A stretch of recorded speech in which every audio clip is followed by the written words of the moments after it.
আল্লাহ রাব্বুল আলামিন পবিত্র কুরআনুল কারীমের মধ্যে বলেছেন সূরাতুল আসরের মধ্যে যে ওয়াল আসরি সময়ের কসম, ইন্নাল ইনসানা লাফি খুসর, নিশ্চয়ই মানুষ অবশ্যই ক্ষতির মধ্যে আছে, পুরো মানব জাতি ক্ষতির মধ্যে আছে। ইল্লাল্লাযীনা আমানু, তবে তারা নয় যারা ঈমান এনেছে, ওয়া আমিলুস সলিহাত, এবং সৎ আমল সম্পাদন করেছে, ওয়াতাওয়াসাউ বিল হক, এবং একে অপরকে সত্যের উপদেশ দিয়েছে, ওয়াতাওয়াসাউ বিস সাবর, এবং পরস্পরকে ধৈর্যের উপদেশ দিয়েছে। আল্লাহ রাব্বুল আলামিন যখন কোনো বিষয়ের কসম করেন, বুঝে নিতে হবে সেই বিষয়টা অত্যন্ত গুরুত্বপূর্ণ। এটা বোঝার জন্য আপনার পিএইচডি করার কোনো দরকার নাই। আল্লাহ পাক নিছক অহেতুক কোনো বিষয়ের কসম কখনই করবেন না। আল কোরআনুল কারীমে আল্লাহ পাক অনেক বিষয়ের কসম করেছেন। ওয়াদ-দুহা, দ্বীপ্রহরের কসম, ওয়াল লাইল, রাতের কসম, ওয়াত-তিন, তিন ফলের কসম, ওয়াজ-জাইতুন, জাইতুনের কসম, ওয়াশ-শামস, সূর্যের কসম, ওয়াল কমার, চাঁদের কসম। এমন অনেক শপথ বা কসম আল্লাহ পাক করেছেন। ঠিক একইভাবে আল্লাহ পাক ওয়াল আসরি বলে সময়ের কসম করেছেন। বুঝে নিতে হবে সময় আমাদের জীবনের সবচেয়ে গুরুত্বপূর্ণ বিষয়। সময়কে যে মূল্যায়ন করতে পারবে না, সময় তাকে মূল্যায়ন করবে না। একটা সময় ছিল যখন শুধু আল্লাহ একাই ছিলেন, আর কেউ ছিল না। হুয়াল আউয়ালু ওয়াল আখির ওয়াজ যাহিরু ওয়াল বাতিন। একটা সময় ছিল যখন আল্লাহ ছাড়া কেউ ছিলেন না, আবার একটা সময় আসবে যখন আল্লাহ ছাড়া কেউ থাকবেন না। তিনি প্রকাশ্য, তিনি গোপন, তিনি প্রথম, তিনি শেষ। মাঝখানে আল্লাহ রাব্বুল আলামিন 6 দিনে সৃষ্টি করেছেন এই মহাবিশ্ব, এবং মহাবিশ্ব সৃষ্টি করার পরে অনন্তকাল, অনেক সময় পর্যন্ত এই মহাবিশ্বে মানুষের কোনো অস্তিত্ব ছিল না। এখন মানুষের কর্মকাণ্ড দেখলে মনে হয় যে মানুষই সব। মানুষ বিশ্ব চালাচ্ছে, অর্থনীতি চালাচ্ছে, রাজনীতি চালাচ্ছে, সমাজনীতি চালাচ্ছে, পরিবার চালাচ্ছে, ধর্ম চালাচ্ছে, মানুষ সব কিছু করছে। মানে এখন ভাবখানা দেখলে মনে হয় যে মানুষ ছাড়া পৃথিবীতে আর কিছুই নাই, আমরাই সব, আর পৃথিবীটা আমাদেরই। আল্লাহ পাক যদিও বা এই পৃথিবীর সব কিছু আমাদের জন্যই সৃষ্টি করেছেন, কিন্তু এই মহাবিশ্বে একটা সময় ছিল যখন মানুষের কোনো অস্তিত্বই ছিল না। সূরা দাহরের 1 নম্বর আয়াত পড়ে দেখেন, আল্লাহ পাক বলেছেন, হাল আতা আলাল ইনসান হিনুম মিনাদ দাহরি লাম ইয়াকুন শাইআম মাযকুরা। মানুষের উপর একটা সময় চলে গেছে যখন মানুষ কোনো আলোচ্য বিষয়ই ছিল না। মানুষ কোনো আলোচ্য বিষয় ছিল না। মহাবিশ্ব তার জায়গায় ছিল, কিন্তু এই মহাবিশ্বে আমরা ছিলাম না। এরপর আল্লাহ রাব্বুল আলামিন মানুষ সৃষ্টি করলেন, করে ফেরেশতাদেরকে বললেন সিজদা করতে। তার আগে আল্লাহ পাক যা করেছেন, আল্লাহ পাক ফেরেশতাদেরকে ডেকে বলেছেন যে আমি পৃথিবীতে খলিফা পাঠাতে চাই।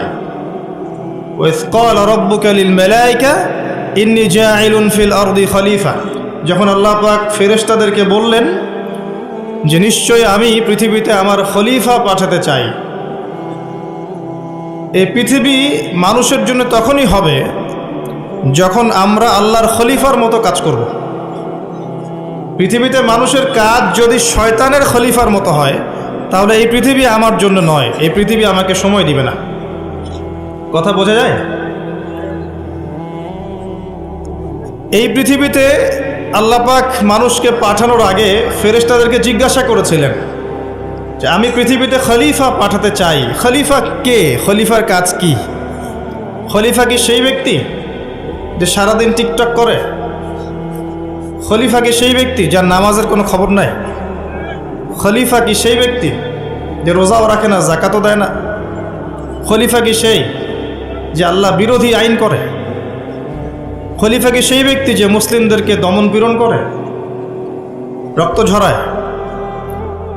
খলিফা কি সে ব্যক্তি যে ব্যক্তি আল্লাহর যাবতীয় আদেশ লঙ্ঘন করে, আর নিষেধগুলোর উপর আমল করে? কে খলিফা? আল্লাহ পাক খলিফার সংজ্ঞা দিয়েছেন সূরা সদের মধ্যে। কোন সূরায়? সদ পড়ে দেখেন, শেষের দিকে পাবেন। আল্লাহ পাক বলছেন, ইয়া দাউদ, হে দাউদ আলাইহিস সালাম, ইন্না জাআলনাকা খলিফাতান ফিল আরদ, হে দাউদ, আমি তোমাকে পৃথিবীতে আমার খলিফা করে পাঠিয়েছি। ওই যে আদম আলাইহিস সালামকে আল্লাহ পাক খলিফা করে পাঠিয়েছেন, দাউদ আলাইহিস সালামকেও আল্লাহ পাক বলেছেন, আমি তোমাকে পৃথিবীতে খলিফা করেছি। তোমার কাজ হচ্ছে ফাহকুম বাইনান নাসি বিল হক, তোমার কাজ হচ্ছে পৃথিবীতে তুমি মানুষের মাঝে আল্লাহর বিধান দিয়ে বিচার ফয়সালা করবে, সত্যের মানদণ্ডে ন্যায় বিচার করবে। ওয়ালা তাত্তাবিউল হাওয়া, নিজের প্রবৃত্তির অনুসরণ করবে না। যদি তুমি প্রবৃত্তির অনুসরণ করো, এটা তোমাকে আল্লাহর সরল পথ থেকে বিচ্যুত করে দিবে।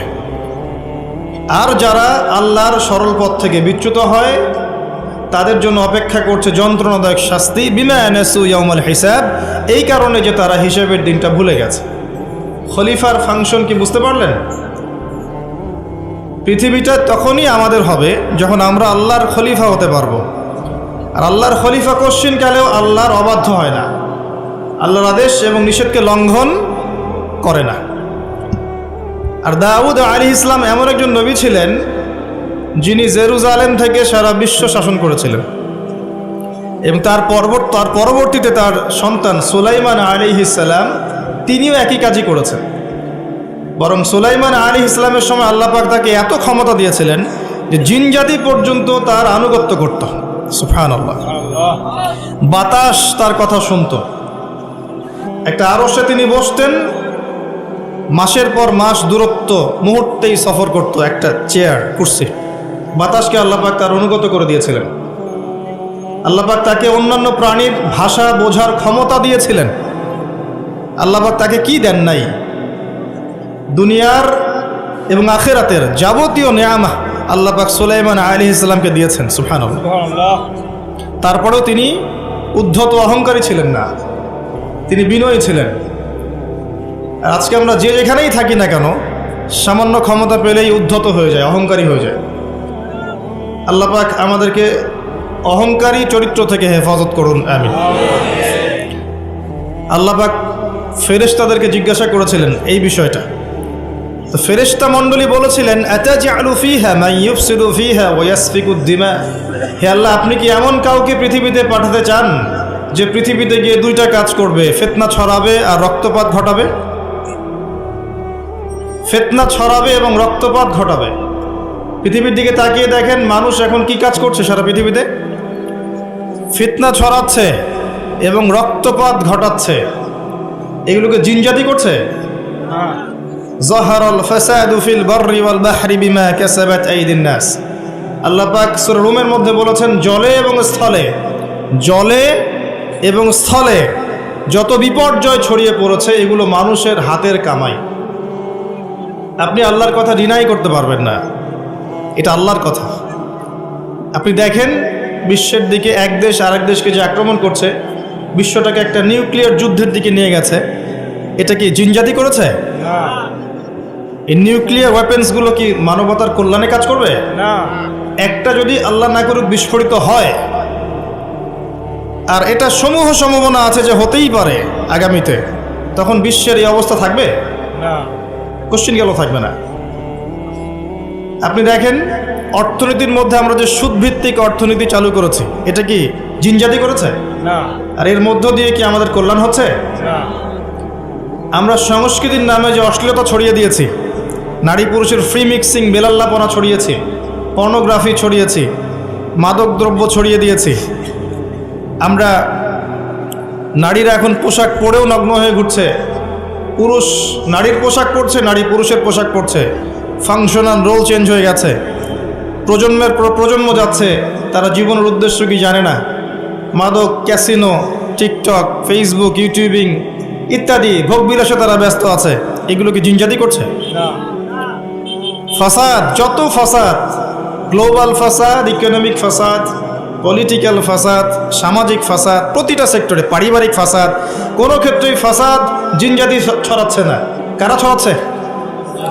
এটা আল্লাহ বলেছেন, যাহারাল ফাসাদু ফিল বাররি ওয়াল বাহরি বিমা কাসাবাত আইদিন নাস। মানুষের ফাসাদ এমন পর্যায়ে পর্যন্ত চলে গেছে যে প্রাকৃতিক ভারসাম্য এখন নষ্ট হয়ে যাচ্ছে।